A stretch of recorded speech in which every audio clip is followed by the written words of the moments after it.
Mga kaparokya, bago natin umpisahan ang online viewership ng dalawang bigating noontime show dito sa ating bansa, ang It's Showtime at Eat Bulaga, ay ibabahagi ko po muna sa inyo ang online viewership na nangyari kanina. Sa unang yugto mga kaparokya, ang It's Showtime po ay may 98,000 viewers. Ang Eat Bulaga naman po ay 109,000 live viewers. So bali ang segment po dito mga kaparokya ay And the Breadwinner is para po sa It's Showtime, at sa Eat Bulaga naman po ay Sugod Bahay mga kapatid.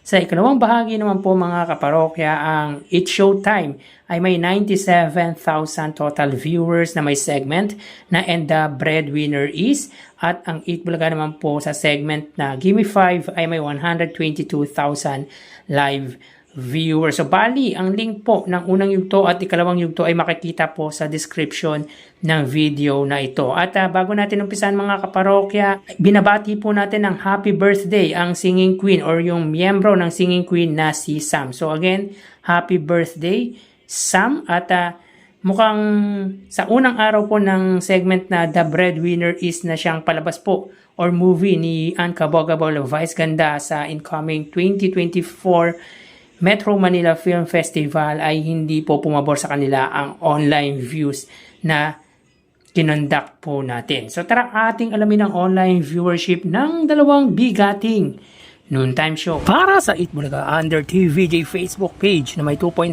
million followers, at sa It's Showtime naman po na may 18 million followers. So as of 2:10 PM ang It's Showtime po ay may kasalukuyang segment na Tawag ng Tanghalan. So hanapin po muna natin ang live ng It's Showtime.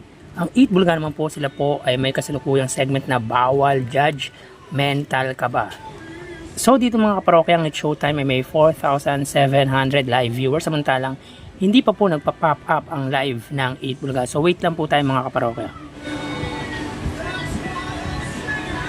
Ang Eat Bulaga naman po ay may 2,800 live viewers. So again mga kaparokya, as of 2:11 PM ang It's Showtime po ay may 4,700 live viewers, at ang Eat Bulaga naman po ay may 2,800 viewers na katumbas naman po ng 3,000. So punta naman po tayo mga kaparokya sa TV Network YouTube channel ng dalawang noontime show.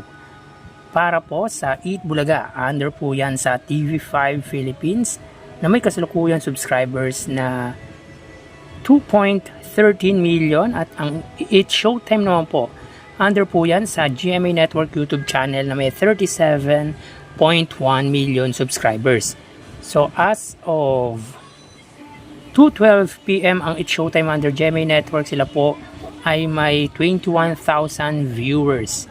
Ang Eat Bulaga naman po under TV5 Philippines ay may 21,000 live viewers. Again mga kaparokya, as of 2:12 PM ang It's Showtime under GMA Network, sila po ay may 21,000 live viewers, at ang Eat Bulaga naman po under TV5 ay may 21,000 live viewers. So parehas po ang views ng GMA YouTube channel at TV5 YouTube channel. Punta naman po tayo sa main YouTube channel ng dalawang noontime show. Para po sa It's Showtime, under po yan sa ABS-CBN It's Showtime na may 2.44 million subscribers, at sa Eat Bulaga naman po under sa Eat Bulaga TVJ YouTube channel na may 1.16 million subscribers. So as of 2:12 PM ang It's Showtime po, sila po ay may 51,000 live viewers.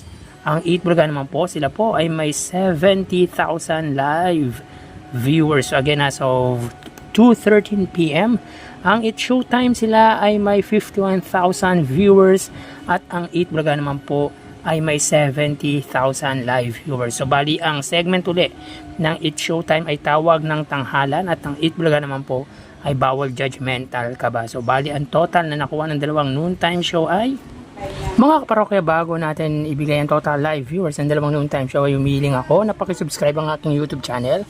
Pakiclick ang bell icon para una kayong manotify sa mga bagong video na ilalabas ko, at pakidami nyo na din ay follow ang aking Facebook page na Mega TV, at ang aking TikTok account na Kaparokya TV. Maraming salamat!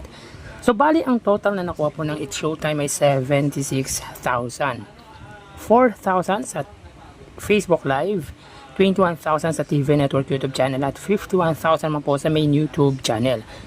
Ang Eat Bulaga naman po ay nakakuha ng total na 94,000 viewers.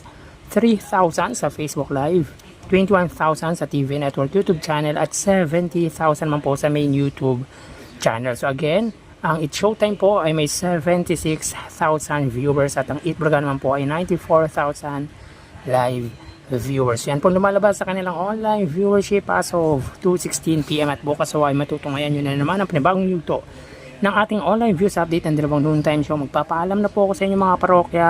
Magsiingat po tayo. Thank you and God bless.